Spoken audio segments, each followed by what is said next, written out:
We met on the internet when I was like 20, and I think I found out about you through Adapted Records when you released, I don't know what it was, but you released something on there. Yeah, I think that was Singularity EP. Yeah. That was my first release on Adapted. That was like, what, 20, 2000, 2013? I think even earlier than that, maybe like 2012, because I definitely feel like I knew you while I was writing the collaborative endeavors, right? Maybe. That was like a big release I did of collabs in 2013, but I feel like I knew you before that. Yeah.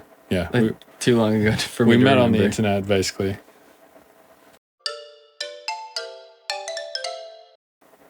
Well, the phenomena of the recency effect is when you tell somebody a list that they remember the last things that you told them first. So if I told you a list like, scalpel, hand sanitizer, dishwashing soap, CDJ, like just read off a stack of shit, like a huge list, there's a way better chance that you would remember the last ones the best. That's the recency effect. Then you would remember the first things you heard the second best, and then the shit in the middle of the list you remember the worst. And I guess the way that it relates to the release is like the way that the music industry is at the moment, I suppose, with people just like releasing so much music constantly that they remember the stuff that came out the best, right. I guess. And that's kind of like represented a little bit in the way that we're releasing these tracks. I feel like releasing 3 a week. It's like people are not remembering Articulate This already. They're like remembering the Vorso remix and stuff because that was the last one that came out. Yeah, I feel like people in the scene, like, so much stuff is coming out that attention spans are getting shorter and shorter, and yeah, it's like albums themselves aren't even really something that are sought after as a whole. It's like, when's the next single? And that's sort of like how we're releasing the album anyway. Yeah, I think the reason why is because artists feel like an album is like such an investment of time for probably not as much like promotional like give back. Right. So it's like, I could invest 1 week into a single, release it in March or whatever, a couple of weeks away, and then have X amount of fire behind my project to do X amount of shows and sell X amount of records, whereas when you like do a whole album, it's just more of a risk because you're investing so much more time and so much more energy, and you're like, I'm gonna put all these out at once as like one body of work, and if that flops, then I just fucking wasted a year. Yeah, but so much is going to be overlooked, like, regardless. There's probably going to be one song or two songs that people gravitate towards in the album anyway, and right, forget about the other ones. Exactly. But I feel like the reason that happens, like the reason people gravitate towards one or two songs in a release, well, not really the reason it happens, but when you write 12 tracks and put them all out, you have a way better hit rate of people gravitating towards that than you do of just putting one track out. It's like, in a way, like a shotgun approach. Exactly, yeah. Because like you shoot a wall, you're bound to hit something, Yeah, something's gonna stick. I feel like that's and not to like offend or anything, but I feel like that's kind of where artists like Savant and Virtual Riot do really well. And obviously they're both amazing producers, but they just put out stacks of content. So do I, and so do you. And I feel like because we've put out so much content, like something's just bound to click with a numerous amount of people at any given time, right? Yeah.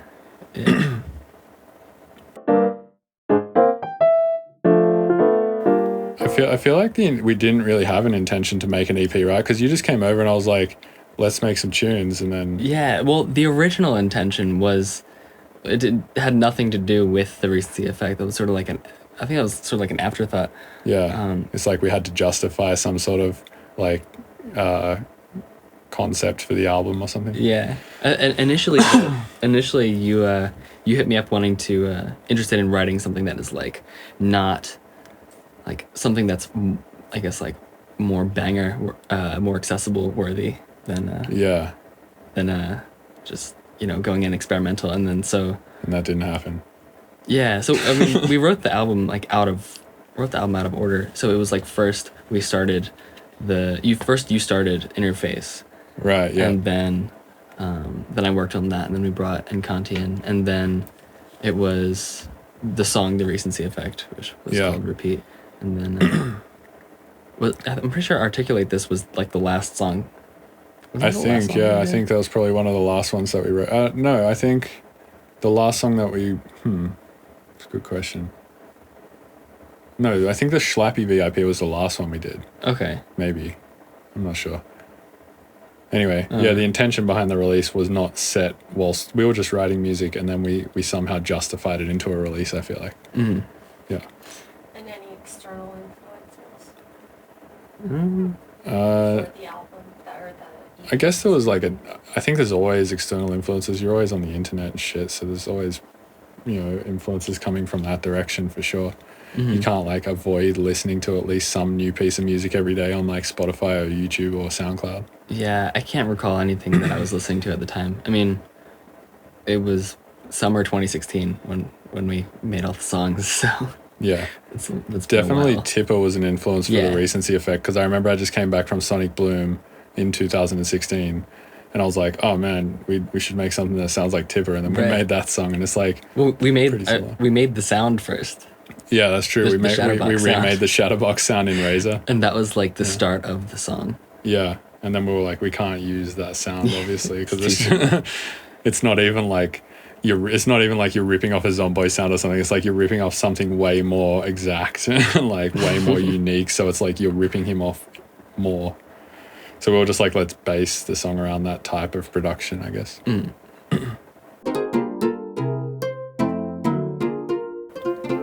I feel like Articulate This, that bit in the middle with all the Foley and clicking and shit like that, was inspired by the idea of making something that sounds like a clock. Yeah. And As far as remember, as far as an artist goes, I have no idea. well, I know that the end of Articulate This was like, you just should make like the Ozzest, the Au5est drop ever. And I know that there was other sections where I was kind of like, I'll just make the Mr. Billist thing here and whatnot. But I mean, Spinkles, like, what could have influenced that? It's such a like, it's just a dumbass song, like. Looney Tunes. Thelonious Monk. Yeah, Thelonious. Yeah, that's what it was, right? Yeah. Yeah, I think we took some Thelonious Monk MIDI. And just And we- totally rearranged it and combined it.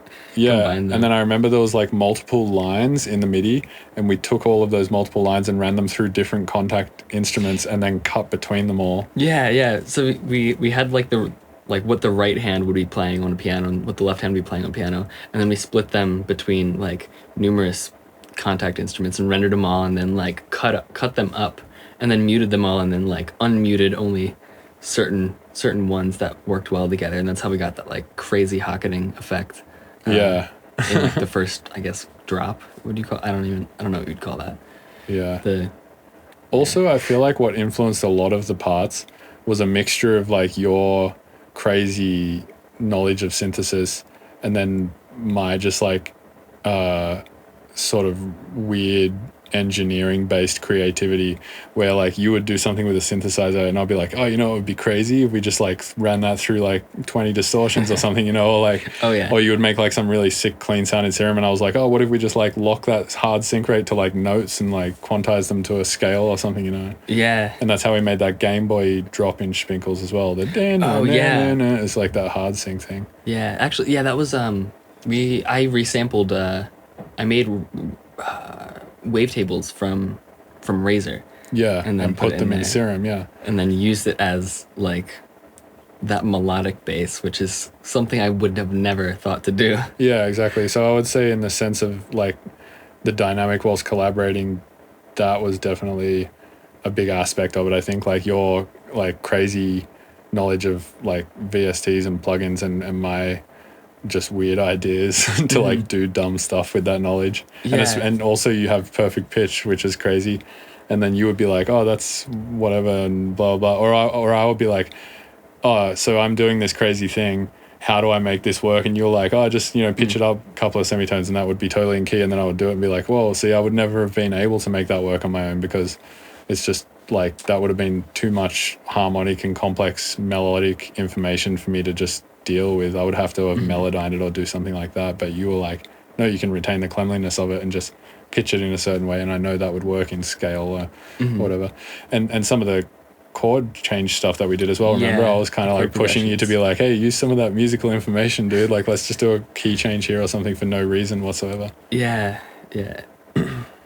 And and that guitar solo too. I was like sleep deprived and just wrote the whole guitar solo in MIDI, and then we found that guy to play it. Yeah, we posted the guitar solo from Spinkles on our Facebook page and said, hey, can anybody play it? Because we don't like the way the contact instrument sounds. And like within 20 minutes, some jazz student from New York had played it, recorded it perfectly, and sent it to us. And we like laid it in, and we're like, wow, that's like spot on. I don't think so. I think the workflow is pretty seamless actually between us because we have such like complementary like styles of working. Yeah, not to mention, like I was doing stuff on my laptop while you were working at the main station, and vice versa. It's Right, like yeah. you went and like after like I do something and I'm like, all right, this is good, and then you go in and it's just like go in way deeper than like I would have thought to continue. Yeah. And then it just becomes this entirely new thing. And then, Yeah, especially when you start stemming shit and you're God, like, that was terrifying me, dude. Because like I never stemmed anything before until like we started making these songs. And yeah. destructively editing is like, I mean, it has its advantages. It forces you to like move forward and not really like look back. And so that's something that I've been doing ever since. Nice. Which is like, it's been beneficial. See, I've kind of been the opposite for my album that I've been making. I've been trying to do less destructive editing and try and keep more shit in MIDI because I know when I go back, especially like EQing is a big thing for me. I'll always cut way too much out on the first try. Oh, right. And then I'll come back to the project like, a month later, be like, wow, I cut like way too much of this out. It needs more of that to fill the mix out more or something like that. So I've been being more cognizant of not stemming stuff for that reason. So when I mixed my whole album recently, it was like 150 channel mix downs and shit, which was just like a massive pain in the ass. God, yeah. No, I mean, what you just explained is my reasoning for like, for the past however many years I've been producing for not like stemming things down and flattening stuff. Yeah. Just because it's like, just in case I need to. And oftentimes I do go back, but it's like as I'm getting better at producing, I find myself more confident in the changes or in the things that I make, not really needing to go back to. Yeah, I think there's like a healthy mix between the two, right? Like there's a healthy mix between knowing when not and when to maybe save as and save that sound as something, and knowing when to when it's okay to just like go nuts with that sound and destroy it if you want. Yeah. And be like, well, that's not such an important aspect. Like sub, you want to leave sub in MIDI like all the time. And like, because you're always going to want to change it to the structure of the track and the melodies of the track. Yeah. And drums too. I mean, at least for me, it's like.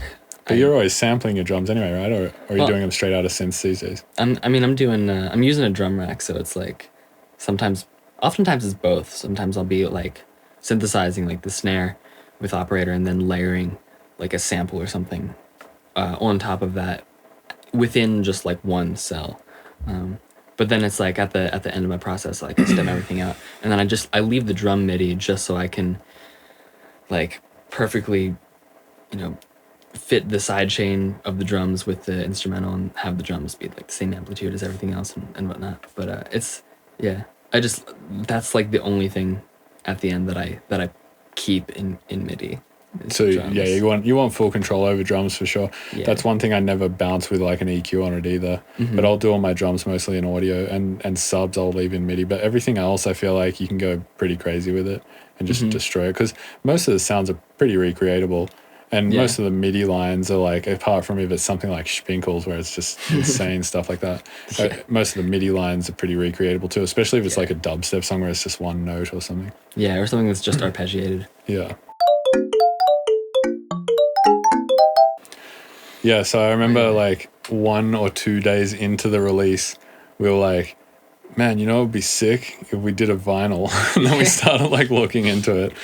And after like the release. This is like the release was in planning for like 12 months whilst we were getting all the remixes done and stuff. And then we were like, oh yeah, it'd be awesome. And I think the reason why is because like 2 days before that, I got my Liquid Stranger vinyl with the collab on it. And when I heard it, I was like, fuck, I need to put some music on vinyl.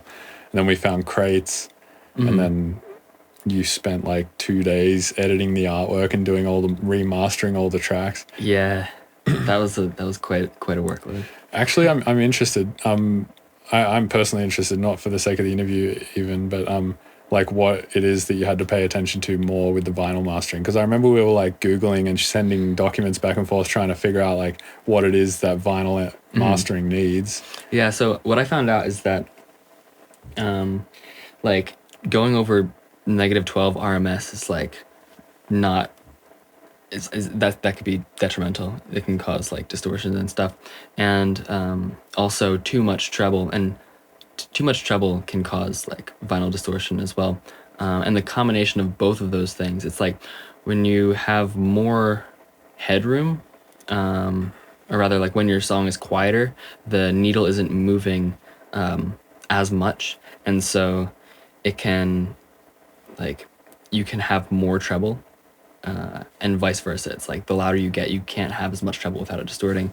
So like one of the things that I did was made sure that the treble wasn't going over like the loudest, or the treble level, anything like 15K and up wasn't peaking any louder than what the sub was at. Right. And using Pro MB, it's like it's really transparent. So it's like So you can you're see saying the like if your detrimental. sub, like say 100 hertz to 0 or 20 to 100, let's say, is peaking at about -6 on like a spectrometer, that you didn't want anything over 15K going above -6. Yeah. Okay. I mean, that's there was no like clear cut like systematic method to determine of all the things that are, there's no systematic method to like determine what's going to be too loud or too quiet for cutting to vinyl. And so Yeah, because you don't know until you cut it, yeah, exactly. which is like insane. But I mean, the people that are cutting vinyl apparently have to know like what the limit is. Yeah. So like, it's like apparently, if you're cutting vinyl that's like way too loud, it can damage the equipment. Or if you're like too much treble, it's like it can actually damage the stylus or whatever. So And you had to probably pay attention to correlation meters a lot too, right? Like Yeah. making sure the left and the right are in phase. yeah, so everything below like 200 is mono. 200 hertz Yeah. is mono. So Yeah, doesn't jump. ever since that, I've just been monoing everything under 200 in my Yeah. tracks anyway, because I'm like, you don't need anything stereo really under that. yeah, I mean, unless you're deliberately trying to make something that's like binaural, or like listening to something through headphones, like that's meant to be listened to through headphones, then Right. you don't really need it, because like you can't really perceive.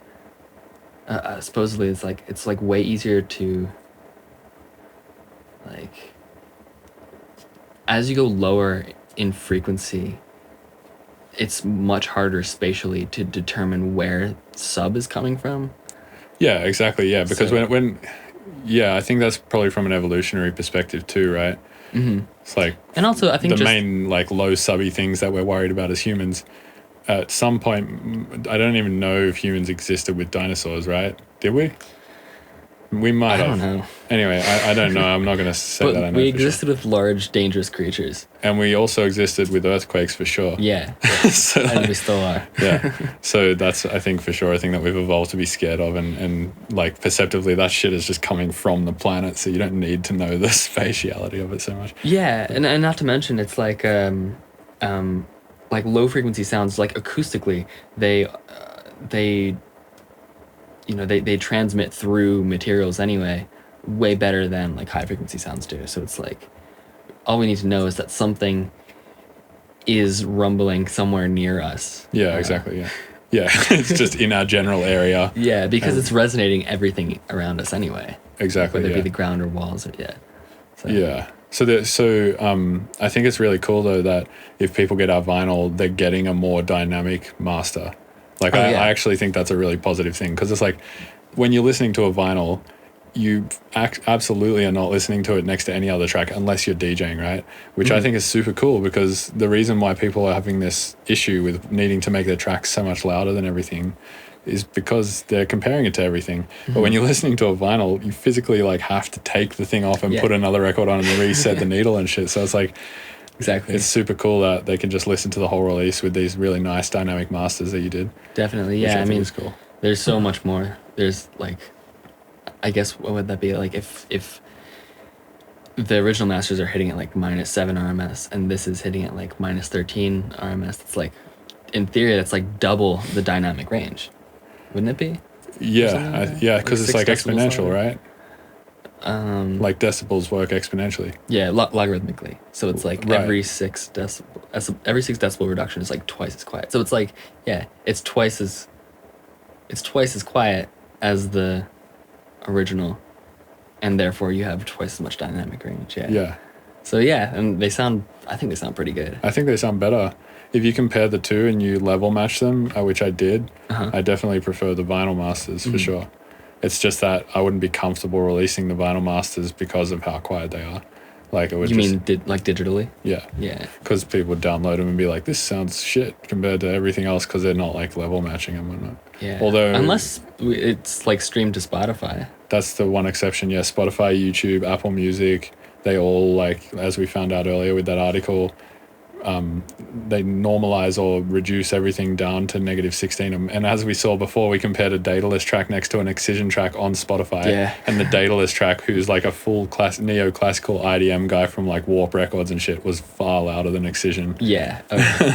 And that was like the chillest song too. It was such a chill song, and it was louder than Excision's raging songs, even with all his like perceived high frequency content and stuff, which is crazy, which is awesome because like if Spotify's doing that and that's the main way people are listening, then it's encouraging more dynamic and nicer to listen to music, because I get so fatigued, man, listening to especially like, you know, Castaway, like that dubstep festival we were at in Philly. Yeah. It was just so many hours of like just raging loud, crazy, like really well produced but crazy music, and I was, by the 1 a.m. when I had to play, I was just so fatigued. Yeah. Like man. even physically at that point I was like, this is just insane.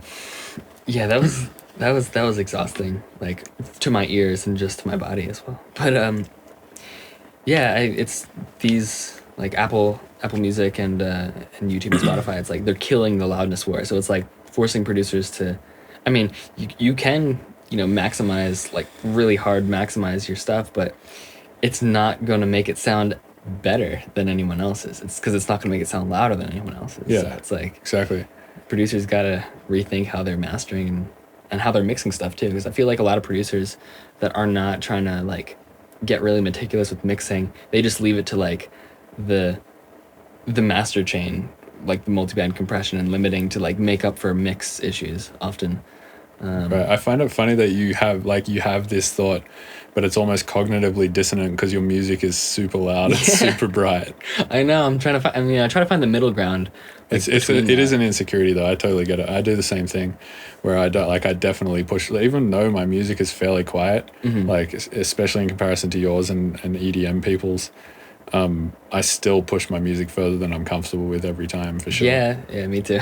Like I'll go like, all right, this is like, because I always do what I would call a comfortable master, and then I do a what I'm going to release master, and the comfortable master is always so much nicer to listen to, and I wouldn't really even play it out though because of that insecurity. I'm like, the guy before me is going to be louder or whatever, or brighter. Or the sound guy isn't going to turn the sound system up for me enough for it to like make sense.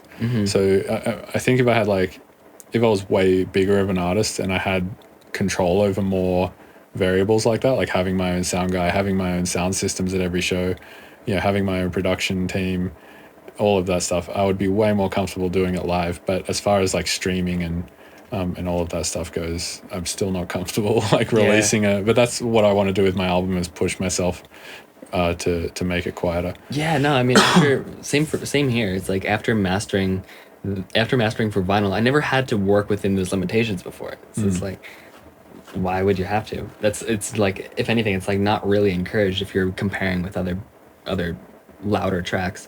But now it's like, after that, I think when I release like a full LP that's intended to be listened to like straight through, it would make sense to master them like fairly dynamic, like if not just mastering it as if it were to be released on vinyl anyway. It's like something I feel like I'm probably gonna do, but we'll see when the When it time comes to album time. Yeah. It's still pretty early on. We've just started testing out like what this back-to-back is going to be about. I mean, we've found that it's like my songs are far less bright and far quieter playing next to yours, so it's kind of like huge vibe changes between like these EDM-y sort of like ragey vibes and then this IDM-y and halftime sort of vibe. Yeah, it's interesting. Like, I mean, we're still considering other like methods. Like, instead of just doing like back to back, it would be like chunks to back, like a chunk back to a chunk back to a chunk. Yeah, a front to front. A front to front. Yeah. But yeah, no, it's cool, but it's also like kind of challenging because I've never really had to like mix my color of music with your color of music just so rapidly. You know? Totally, yeah. It's interesting, but I think it'll be fun. Yeah. But yeah, so we got Fort Collins on March 10th and the Red Room in Vancouver on March 31st, correct? I think so. Yeah. I don't know. Yeah, Fort Collins at the Aggie March 10th. Definitely Fort Collins March 10th. And I'm pretty sure the Red Room in Vancouver is March 31st, but Google that shit. Well, yeah. As of right now, we still got some time. Yeah, we got a bunch of time. Yeah, you should definitely. I think it'll be interesting, and I think it'll be good too. Like, I'm pretty sure we'll figure out. I can see, like, you know, when you start some projects and you're like, I don't see how this is gonna fucking work. Mm-hmm. It's like I don't see that with this. Like, I see like I definitely see some angles in which it could work really well. Yeah. So I think it'll be fine. Yeah, I think a lot of it is kind of just like rolling the dice and trial and error and like finding the things that fit. Because it's like, this is like the first time I've ever thought about like mixing my music into your music and vice versa. So it's like, it's still like a totally new, like still like a totally novel concept that we've yet to really like dive deep into. Yeah, definitely.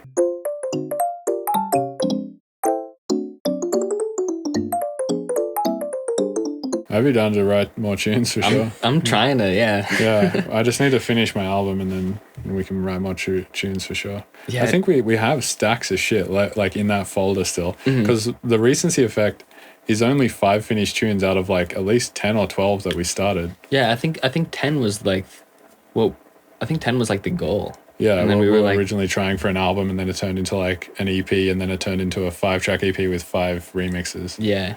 Yeah. Which is, I mean, honestly, it's probably better to do it like, probably better to do it that way instead of. It makes more sense. But I definitely think that we should we should aim to maybe look at those tunes again for sure. Yeah. A lot of potential there.